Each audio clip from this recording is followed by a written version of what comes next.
This is Andy Gutierrez from StarWars.com, and you are listening to Coffee with Kenobi with Dan Z. This is the podcast you're looking for.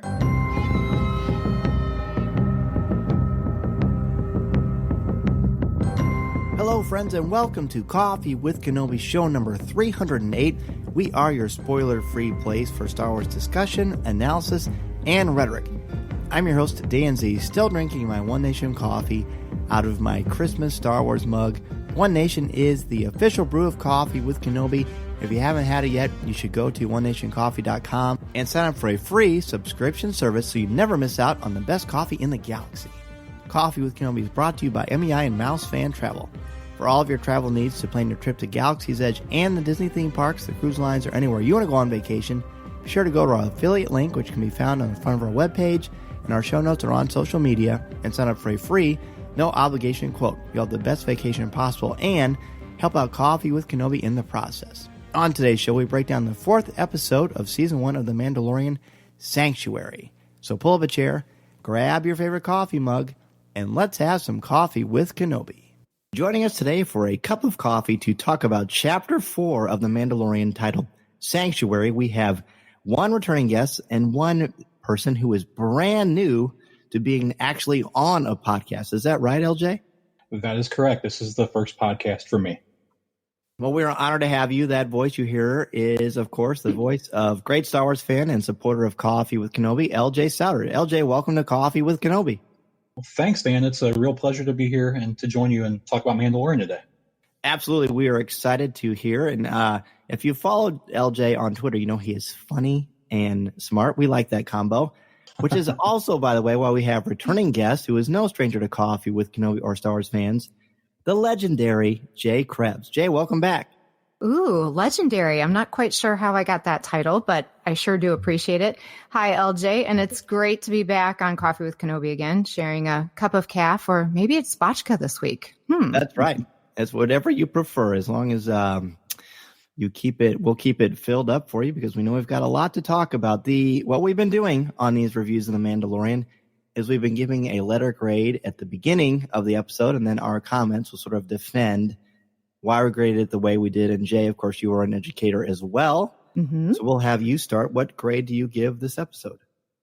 I definitely have to give this one a 96% A. It was it was pretty perfect in my eyes overall. They just keep getting better and better.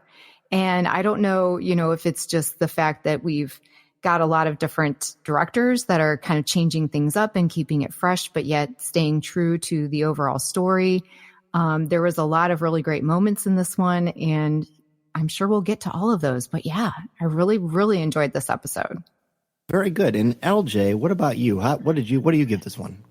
All right. Now, I enjoyed it, but I didn't enjoy it that much. I'd say it's probably a B, a solid B, only because I feel like the episode 2 and 3 I really liked, and episode 3 kind of melted my face off a bit. So this one was kind of a step back, and I think it had to be, but I think it was a solid B. I really enjoyed it, but not quite as much as the previous one. Okay. Well, good. This has been the tradition all through these conversations about The Mandalorian. I'm going to give it a C-. Ooh. Yeah. Wow. I've been waiting a long time to see Cara Dune, and while she did not disappoint, there were a lot of things about this episode that just didn't hit the mark for me. And we'll certainly talk about that throughout the show. But I will just say, sort of overview-wise, I will say it was very talky, which is a little out of context for this. But I understand why they're doing it. And I also felt like this did not have a cinematic feel. I thought this felt like a TV show. And that is not a pejorative. But the first 3 were very cinematic in their scope and the way they were filmed, the DP on all of them. And this one felt a little bit different. But either way, the beginning of this episode, Jay, talk about the beginning of this episode that has taken the internet by storm, thanks to a very clever bit of editing and inserting some music. But we get to see the Mandalorian and the child in the cockpit together, and we're establishing, again, the relationship the two of them have. And they bring out very much interesting sides of one another. Talk about that opening sequence for us. I'm not talking about, we're going to talk about the village attack first, but I just want to talk about the Mandalorian and the child first. Oh, yeah, absolutely. And as any parent knows, children just can't seem to keep their hands off of things. And so this was just a really great bit with the Mandalorian and the child, aka Baby Yoda, interacting with the controls and him telling him not to touch anything. And of course, as soon as you tell a young child not to touch anything, they're going to do exactly that. That's right. So it was very endearing there. And then he says that they're going to go to Sorgan, I think is the name of the planet. Am I right in saying that? I believe so. And he thought that it was going to be nice and out of the way and away from prying eyes. But again, the child seems to just keep taking our heartstrings and just keep on plucking. LJ, what about you? How do you like the relationship between these two?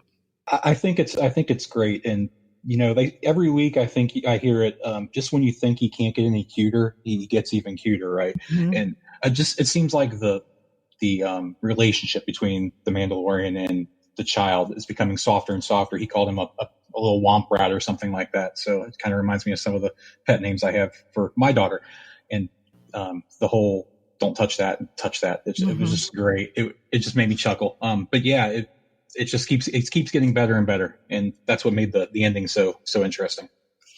So we'll rewind a little bit. I skipped over the opening because I guess and maybe it scarred me. I don't know. But the opening of this was incredibly dark and extraordinarily different from the tone of the rest of this episode. But LJ, when you saw the opening, I mean, when I was watching it, I thought, well, my son is definitely not going to watch the beginning of this. It was frightening. It had a very much sort of a feel of like some of the movies from the 80s and 90s that took place in Vietnam. They kind of had that feel to it, including the woman hiding underneath the water with that hat over her head. That was frightening stuff. Yeah, it was scary. It definitely let's just get it out of the way. The whole Seven Samurai thing started off right there, right? You kind of knew that that's where it was headed, right? But yeah, it was scary. I mean, the guy, the bandit leader, kind of looked like an Uruk-hai from Lord of the Rings. He had a really cool look to him. But yeah, it was definitely more intense and kind of shock to the system to start off the episode. Yeah. Apparently they're Klatooians. Does that sound right? I didn't really. They don't really seem to look that way, but maybe they're just a variation of that species. But Jay, were you surprised by the tone of this as well? And that it gave me kind of the creeps because it seems like every episode we have to have some sort of a child in peril, and that is getting harder and harder to sit through. Oh, you're absolutely right. And I guess I wasn't surprised just because the series is so action packed and there's been a lot of different things that have happened that have kind of upped the stakes in different ways. And so, seeing that, like I said, just wasn't a surprise, but it was pretty intense. And it definitely got your blood pumping and your heart going right away, especially wondering what was going on with the whole situation. So speaking of the situation, the Mandalorian is recruited by a couple of fishermen. And we see at the beginning that their village was raided and their harvest of these really cool looking blue shrimp was taken. And they're desperate for food. They're desperate for safety. And the reluctant hero agrees, but it's the psychology of what makes him tick here, Jay, I think is really interesting. Talk about why you think he agrees to this and how does it make sense considering where he's gone from the beginning of the series? Well, I think he agreed to it mainly because of the fact that he felt for this whole civilization and he knew what it was like to have family taken away from him and to be stripped of something that he held dear. And so I feel that he kind of went back to his roots in that way, and that it was something that he felt that by his own maybe personal honor that he needed to do. LJ, you mentioned the Seven Samurai. Are you well versed in that film? I've seen it a couple of times. Yeah. I kind of saw that was where it was headed from the get-go because we knew that Cara Dune was going to be there, and from the details on the episode that it was going to be that, hey, he teams up with another person to help a village. So that was kind of the vibe I was getting. But yeah, definitely from the last couple episodes, how we saw his backstory and if that was Mandalore, the issues he went through with his family getting killed, you could see that he would have a soft spot for them. And also to lay low and be in a quiet village for a few weeks, that would probably be a good thing as well. Well, and the characterization here is nice because we're getting it actually from dialogue, which hasn't happened a ton. It's been more in flashbacks and the way the Mandalorian carries himself and the choices that he makes. But for this one, actually, let's go back to Seven Samurai really quickly. There may be some people listening who have not seen that film. Could you give us kind of a 1-minute synopsis of what that film is and why it's so important to Star Wars? Oh, sure. Kurosawa and even John Ford, Westerns and samurai films are really a big influence on George Lucas and Star Wars. Hidden Fortress and Seven Samurai were really mentioned as some of the bigger influences on the movies. But quick synopsis on the Seven Samurai is you have a rice farm, a village of rice farmers that was getting raided by bandits consistently, and they went to hire 7 Ronin to help train the villagers to stop these bandits. And much like that of Seven Samurai, they saved the day. There are a few casualties, and they were right off in the sunset at the end, so to speak. Right. And this is something that we've heard frequently, and George Lucas has talked about this quite a bit as well. So ultimately, you've got a team up with different warriors, and we meet Cara Dune. Cara Dune is the actress, Gina. She has been going all over the place, doing a lot of promotional stuff, for the Mandalorian, and she's a captivating person. She's a really good interview, Gina Carano. So we expected her more in this series when we finally get her here. And Jay, did she live up to your expectations? What do you think of her? I really enjoyed watching all of this action. And of course, being at Celebration back in April and watching the Mandalorian panel, it was obvious that she really loved her job and that she showed up to work every single day, and she did so many of her own stunts, and she did not disappoint. It's been, a while since, obviously we're into the 4th episode now, or the 4th chapter, and we haven't seen her as of yet until now. And so I kept thinking, gosh, when are we going to get her? When are we going to get her? And so I did feel that she had a lot of really great moments in this. And, speaking of the Seven Samurai film as well, it's almost very reminiscent to me of the way in the Clone Wars when they taught Saw and Steela how to defend their planet as well. So I feel like there's a little bit of callback there. But as far as Gina Carano, a.k.a. Cara Dune, there was a really great interview with Bryce Dallas Howard today in Variety as well. And it talked about how Gina Carano was doing so many of her own stunts, and she even had the stomach flu when they were doing some of these things. And she just kept going and just didn't quit. And there was one point where they were doing a fight scene, and she kicked the guy so hard, I guess, that they thought that he had a wire on him, and he really didn't. So, just watching her from even Deadpool. Yeah. And so it's really great to see her in action. And she's just that perfect combination of just gorgeous and deadly, Right. And I have a feeling that there's a lot of young girls or even teenagers, and heck, I want to be like her too. But yeah, she's very, very cool. We know you're good at flossing, right? That's a rumor, but yeah, I had a good teacher. There you go. Yes, that's from the Celebration podcast gathering. So, LJ, my challenge here is not with her character. I think Cara, is it Cara or Cara? I think it's tomato. I've heard it both ways. Han. Exactly. Yeah. Okay, so we'll just say Cara. Or I will for this particular moment. I might change it in a minute. Who knows? But she is interesting because when she and the Mandalorian first meet up, they have this impressive throwdown, and I feel like she gives him more than he can handle, more than he expects. I mean, they fight to a draw.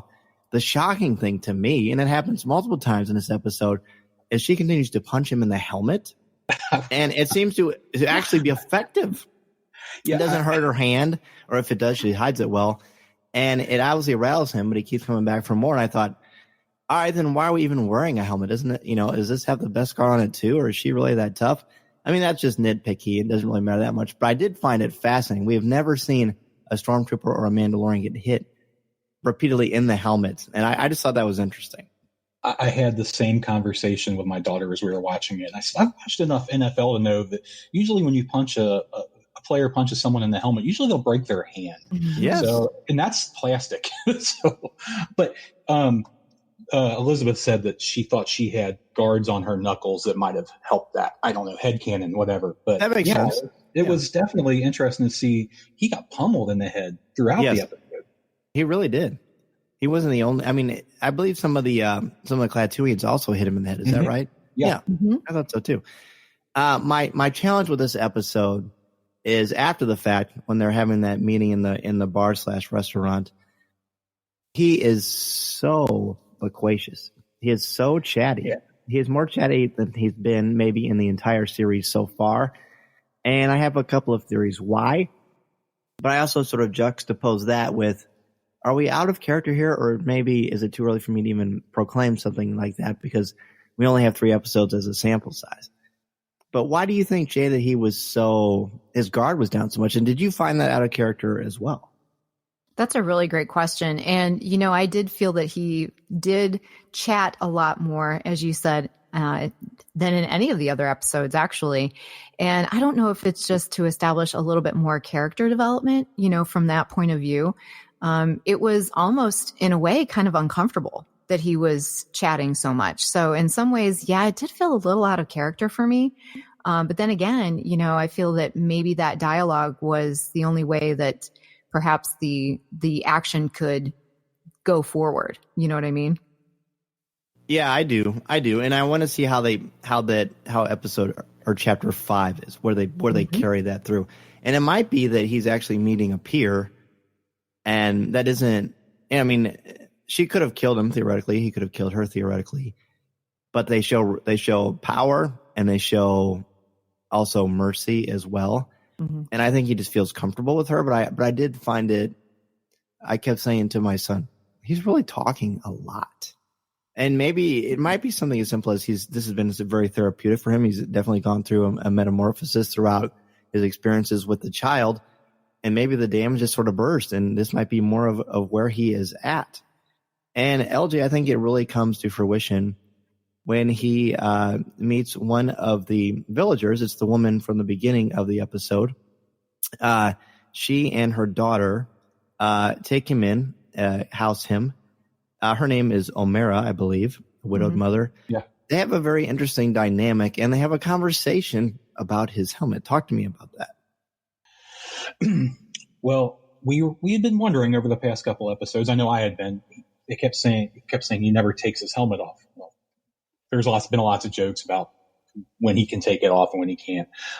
But yeah, I guess he can't take it off in front of anyone else, because if he does that, as we learn later on in the episode, he can't put it back on. Between Clone Wars and Rebels, we saw plenty of Mandalorians without their helmet on. Sabine, for example, she was without her helmet for 60-70% of the episodes, you'd imagine. So you wonder, is this something that's specific to the clan that he joined? If it's something that happened after the purge to aid with anonymity? It's really interesting. Yeah, it may be sort of a new philosophy that they're resurrecting, or just sort of a different way of life because of the purge and what has happened. Jay, what do you think about that? Yeah, you're getting my wheels turning about the whole maybe shift in the pragmatics of wearing the helmet versus not wearing the helmet, and the anonymity that goes with it. Because you're right. I mean, there's a lot of face showing in Rebels and Clone Wars, but some of that may just have been too because it was more, let's face it, they were geared towards children more so that it helped to keep the characters straight, perhaps. But yeah, that whole scene with him telling her about that, and and then saying about, she asked him, she said, well, how long have you worn it? And he said, basically, the age of these kids out here. I mean, I can't remember his exact words. I'm stumbling over my own here. That sounds right. And then he said, when they took me in. So that kind of made me think to myself, okay, is he actually Mandalorian by birth, or was he Mandalorian by kind of adoption? Which I think that is. I think it's like a Superman on Earth situation. Yeah, that's what I'm kind of wondering. But it was also very interesting to me. I thought, okay, he's standing right in the window. When he took his helmet off to eat, I mean, he was looking out over the little playground or whatever. He wasn't exactly trying to hide the fact that he just set his helmet on the windowsill. I was talking to one of my students about that. Oh, yeah. And he said, well, what happened? So maybe it's like the glass, like in a police station when they're interrogating someone. And he laughed. So I don't know. I think that was just a dramatic thing that I don't think they thought about the pragmatic aspects of that. Mm-hmm. You know, as far as that, I mean, obviously he takes it off so they can eat. And I think he actually says that too.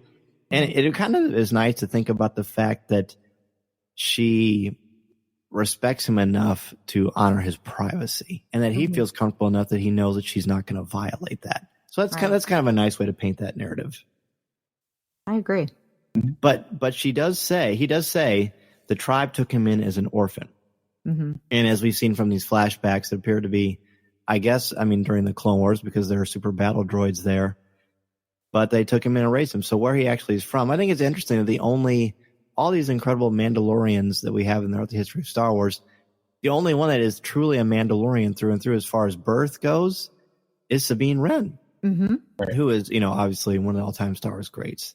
But this doesn't mean, this is another aspect of Star Wars that I'm always drawn to. The family aspect is not always about your biological family, but your extended family. And family takes on a lot of different forms and functions. He clearly responds to being a Mandalorian. He certainly wears the colors well, so much so that in the Sin, everyone puts their, existence on hold to save him and so that he can escape.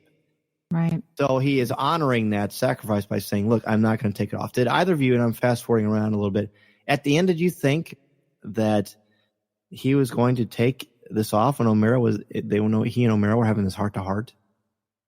No, but his voice did crack slightly as he was talking to her, just slightly. And you thought maybe, but I think in his heart, he kind of wanted to, but then he had to honor the code. Mm-hmm. Well said. And that's exactly what I thought too, that there was part of him that wanted it to happen, but yet he thought, it's not the time, not the place, and maybe not the person. This is the way. Exactly. So let's go ahead and take a break. When we come back, we're going to talk a lot more about Baby Yoda and that final confrontation with the AT-ST. This is Coffee with Kenobi. This is Vanessa Marshall, and you're listening to Coffee with Kenobi.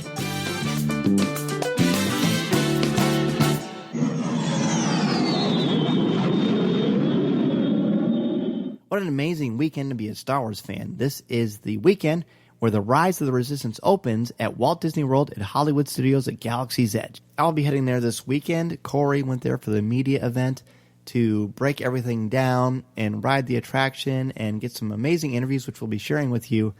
And it sounds like it's going to be amazing. I can't wait to experience it. And I can tell you this, the reason I'm going to get to experience it this weekend is because of MEI and Mouse Fan Travel. They legitimately helped me find the best hotel in a short amount of time, found great flights, and helped me arrange my schedule because I'm going to be there for a brief time.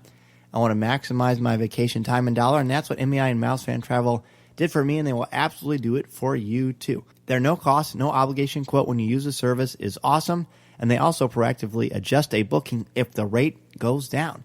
They will help your family enjoy everything Galaxy's Edge and the Disney theme parks and the cruise lines have to offer. He'll plan every detail and share invaluable tips. So if you want to experience Galaxy's Edge and the Rise of the Resistance, be sure to go to our affiliate link, which can be found in the show notes, on the front of our webpage, or on social media, and sign up for a free, no-obligation quote. You will have the best vacation possible and help out Coffee with Kenobi in the process. If you want to find another way to help out Coffee with Kenobi, I highly suggest our CWK Patreon page. And before I mention all the things of our CWK Patreon page, and what it can do for you and how you help us, I would like to thank our current CWK Patreon contributors: Jason Hall, Dennis Keithley, Adam Bankhurst, David Nicely, Jeff Ellis, Colby Mead, Ross Halliban, Frank Mulder, Alexander Moylan, Aaron Harris, Chris Kavarka, Angela Sauce, Pampers Delight, Hannah, Yancey Evans, Alex Procaccio, Tim Van Swol, Ian Thompson, Rebecca Raven, Simbot Defterdarian, Christine Turk, Sean Reed, Kurt McKellen, Dan Ream, Brian Harding, Blake Weaver, Jim Capron, Caroline Maselli, Chris Metz, LJ Sowder, Thea Selby, Daz Davies, Christian Dale, Brian McKinney, Jared Cantor, BJ Smith, Eric Struthers, Nick Deco, and Mark Sowder. I almost ran out of breath. There are so many contributors, and I love it. It's so wonderful. Because of your contributions, you help us to do the travel, upkeep our equipment, and plan things we never could. But because of your generosity and kindness, we can do so much and grow this show. And it's really grown, especially this past year, and a lot of that is because of your generosity. For $5 a month, you get access to CWK Pour-Over, hosted by myself, Tom Gross, and Corey Clever. We talk about popular culture, go behind the scenes, and share things you're not going to hear anywhere else with my upcoming trip to Galaxy's Edge and Rise of the Resistance, as well as the weekend after for something really exciting at Hollywood, California. It's going to be a great place for you to go, especially for $10 or more a month, to get access to CWK Lens, where you get behind-the-scenes video and pictures of things happening that you won't see anywhere else but on Patreon. And most importantly, 10% of your contributions go directly to St. Jude Children's Hospital. It is a great way we can give back to these incredible children and their parents for fighting the good fight, and we are so proud of them as well. So if you have any questions, be sure to go to our Patreon page, patreon.com/coffeewithkenobi, or just email me, danz@coffeewithkenobi.com. Happy to help you in any way I can. Thank you so much. We are back, and we haven't talked too much about Baby Yoda or the child here. And you know, of course, we've got this new tea meme that has broken the internet. Even my wife told me that she was looking up Baby Yoda gifts. I'm like, wow, okay. I guess we really have arrived. I thought that was pretty entertaining. Talk to me about how Baby Yoda is essential to this episode, because I really think that the child is. And LJ, let's start with you on this one. Well, I mean, his well-being, it seems to be the catalyst for the Mandalorian. He at the end, he even said he wanted to leave him there to have a better life. He didn't want to have him travel with him through the galaxy and deal with all of his issues. But then we find out that the tracking fobs are still active, and he realizes he can never be safe. But even back before that, you get to see more of the softening of the Mandalorian. Even though, as a father, I don't know I would leave my infant child with a random bartender as I went to go fight an ex-shock trooper, but that's just me. But he's having his ups and downs. But you can see as Baby Yoda is going to play with the kids, he was like, "Wait, I don't think that's a good idea." But yeah, he seems to be very protective. And yeah, the ending was kind of sad, where he was getting ready to have him have a nice peaceful life, and he realized he's never going to have a peaceful life. Mm-hmm. That was the moment. I mean, that was a key moment where I think you see the incredible weight. Symbolically, I think him taking off that armor would also be like the weight of carrying on this culture too, and everything that entails, and the standard that he holds himself to, I think is important. And the child here in this is very important, because even though this is a different texture, a different feel than the other episodes in the series so far, it's still got some really, really heavy stuff. Some really, I mean, you know, innocent people put in peril for the entertainment of basically pirates is at least how they carry themselves.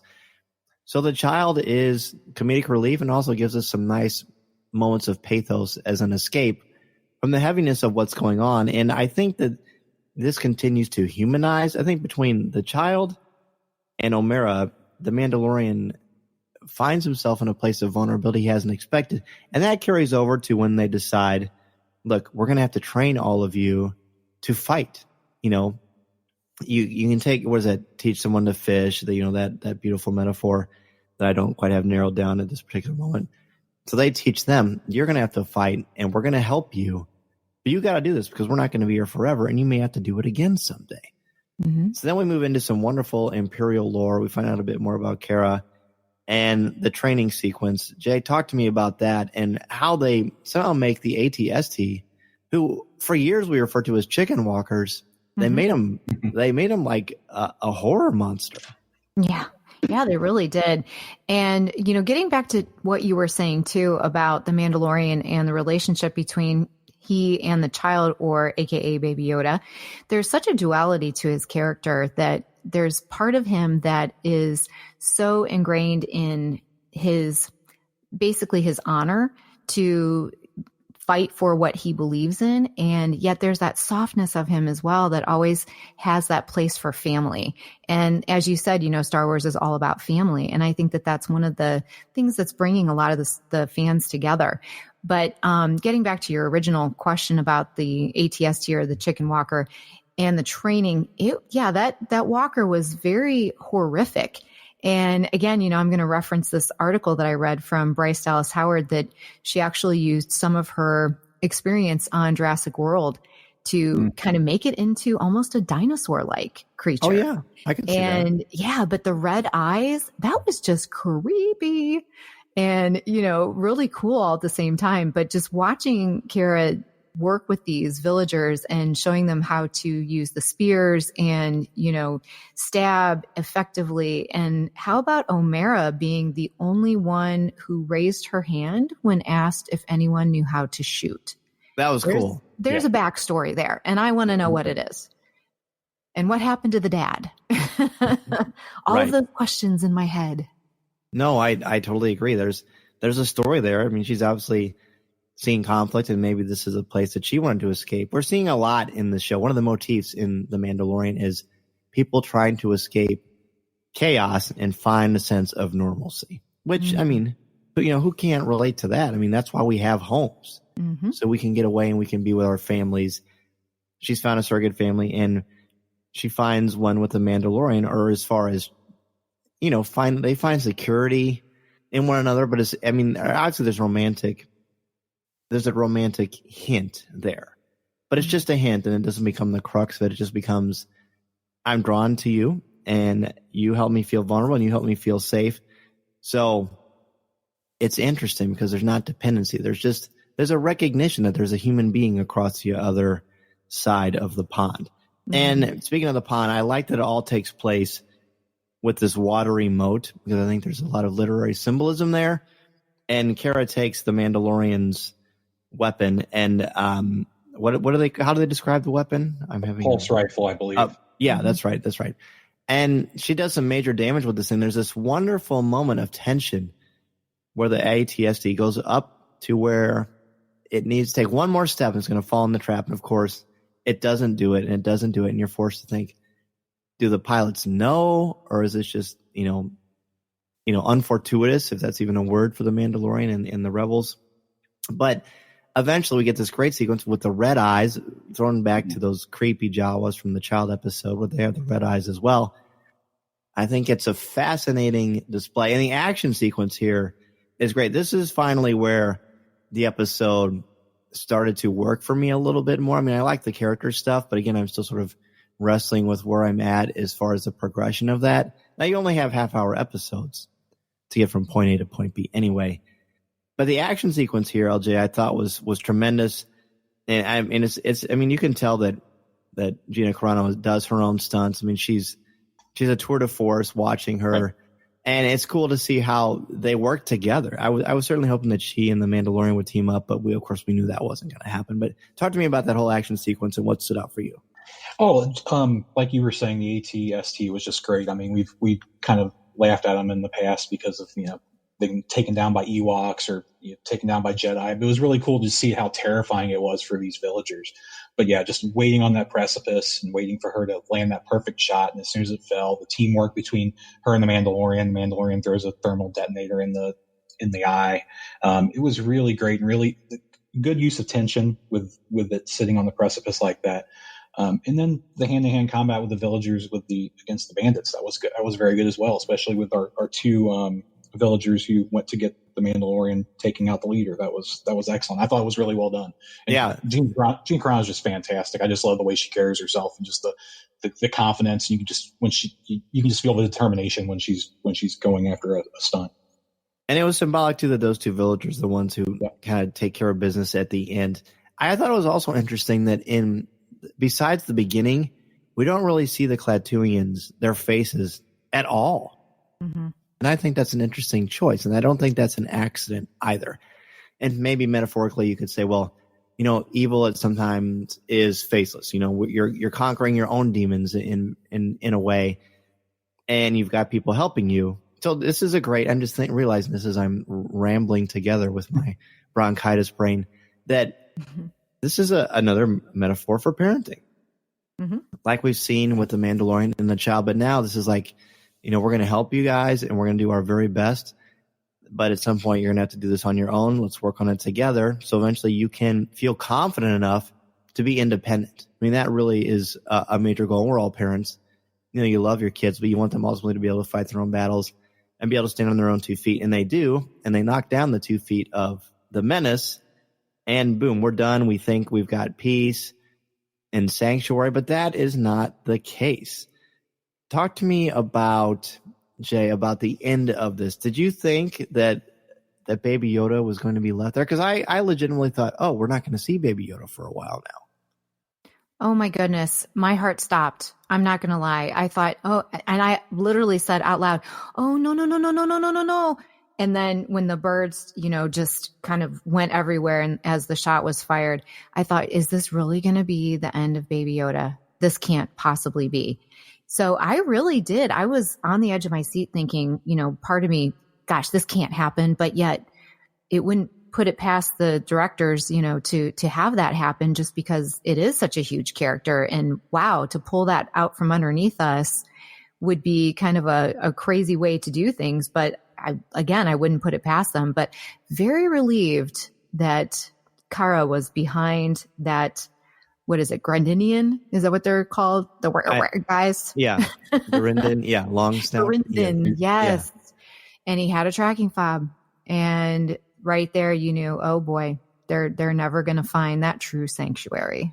What is the deal with those tracking fobs? Is that when you're 18 and you register for selected services and they take your DNA and they can just hunt anybody down? Well, yeah, here's the thing that I was wondering from the get-go is that, is this an implant much like Anakin had as a slave? Is that what I'm understanding? Because I know Dennis Keithley and I, on our podcast for Podcast Stardust, we had this conversation as well, and we kind of rolled that idea around. But what do you guys think? I think it's possible that before the initial bounty went up that they obviously had some DNA on the child and it's still there and they can just use it. I mean, plus they had the child, they were performing some sort of experiments on it in the sin. So I guess that's where it's from. Because at first I thought this bounty was on the Mandalorian, which, I would think we're going to see that some kind of residue from that at some point. So I thought that, but as far as I thought that the child was going to be left behind on this planet. And I was okay with that. I thought, well, eventually the Mandalorian is going to come back because we've only got 8 episodes in this first season. We're already halfway through, but ultimately they went another way. They can't find peace yet. They've got to be on the run for a while. And this is going to carry them through for a long time. Very, very powerful sequence, LJ. Yeah, I agree. And you wonder where that's going to end. Is he going to try to find the source of the tracking and try to take that out, or are they just going to keep running from town to town and only stay a short amount of time because they know that someone's always going to be having to look over your shoulder? It's definitely something. And then you wonder if there's a bounty on the Mandalorian. And also, didn't they mention that Cara Dune has a bounty on her as well? I hate to jump around, but I didn't know why they would have. Is she a deserter? Everybody has tracking fobs on them now. Well, that's from her history, of course, being a rebel shock trooper. And she says, I thought you had a bounty on me, but obviously that's not the case. I'm taking this planet. You got to go. And he respects that. There's like honor among thieves kind of a point of view. Overall, I think that the biggest takeaways from this episode, and I'll just wrap up my thoughts on the overall episode, is what I thought was fascinating. And I like the empowerment of the villagers. We've seen this before in Star Wars, through Clone Wars, like you said, on the Onderon arc. And it was done well. It's done well here, too. I'm still sort of wondering how I feel about the character development, where suddenly he's very, very chatty, whereas he's probably said more in this episode than he did in the first 3 episodes combined. I think it's very likely that is the case.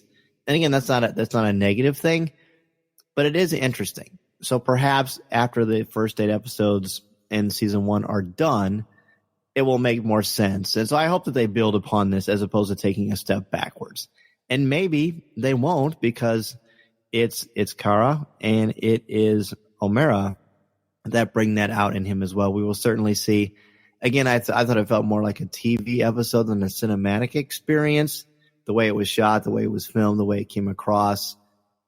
And not a bad thing, as I said before, but different than what we have seen so far in the first 3 episodes. I can probably say that if this were the very first episode, while I would like it, I wouldn't have the gung-ho feeling for the series that I do have. So I say this is probably the weakest of the 4. Still very strong, still very solid, but there are just a number of things where I'm still kind of wrestling with. LJ, what about you? Any last minute thoughts on this episode? Yeah. I mean, I like I said, I liked episode 2 and 3 better than this one, but I liked it better than the first one. Him talking a little more than the previous 3 episodes probably combined was a little odd, but then again, he was maybe didn't have his guard up as much, being as far away from the one planet. Sure. But yeah, I enjoyed it. I hope we get more Cara Dune. I mean, I really enjoyed the character. I would hate for that to be just a 1 episode and off, but I don't think it will be.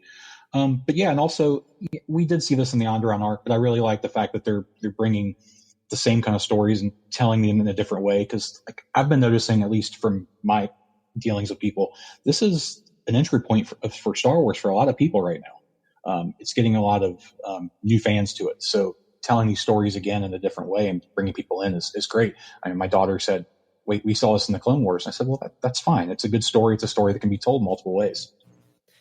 You know, you raise a point that I've been thinking about and trying not to let my full consciousness take a hold of this, but I think we're all feeling it.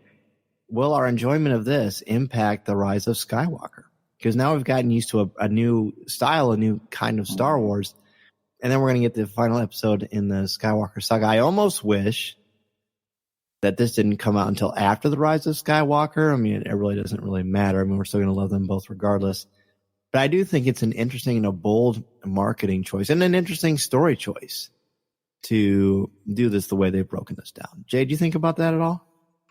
I haven't, but that is a very interesting point. And actually, I kind of feel almost just the opposite, because this has brought so many new people to the table and has gotten people so excited about Star Wars. I mean, there are people that are watching the show now that maybe have stepped away from Star Wars for a long time, or even have never seen Star Wars before. And I've talked to so many people that have really enjoyed this show. So maybe it'll actually get people more excited for the Rise of Skywalker. However, I can see your point, because it is such a completely different kind of story. But then again, it's meant to be, and that's the beauty of Star Wars, I think, is that there are so many different types of stories that can be told, and that no matter what kind of story you're telling, there's always going to be something out there for every kind of fan. I love that. And you're right. I mean, tonight I was getting my hair cut and I heard a barber next to me saying, "Hey, are you guys watching The Mandalorian?" This is a person I've never heard talk about Star Wars ever. Mm-hmm. People are talking about Star Wars. It's been kind of a resurgence in a lot of ways in popular culture. So that's a good call, Jay. I'm officially changing my mind. Well, that's pretty cool then. Yeah. Oh yeah. I appreciate the perspective. So, do you have any last minute thoughts on this episode? Actually, I do. And, I've been listening to both of you, and you have such great points all around. And I do feel that we are definitely going to see a lot more of Omera. And I think that a lot of the reason why there was so much of that conversation, as you said, Dan, and we had kind of alluded to before, is that it wouldn't have had a place in the first couple of episodes. I think it would have felt more out of place to have him so chatty then, because we were kind of establishing the idea of the Mandalorian.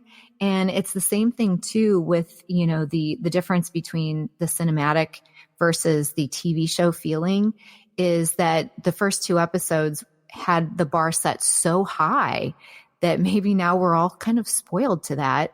But yet then again, had we started with this particular episode, then, it would have only gone up from there.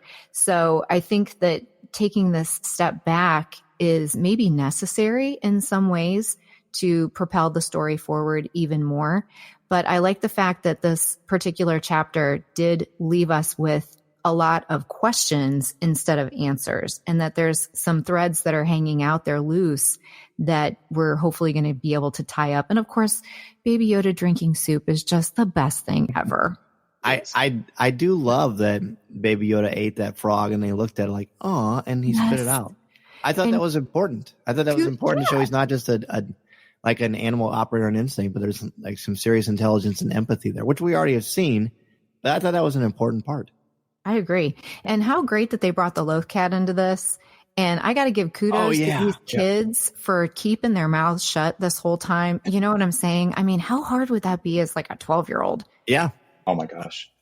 That was great. Yeah. The first time we've seen one live, besides if you go to Galaxy's Edge, there's one in one of the marketplaces. But yeah, on camera, a live action loaf cat. That's great stuff.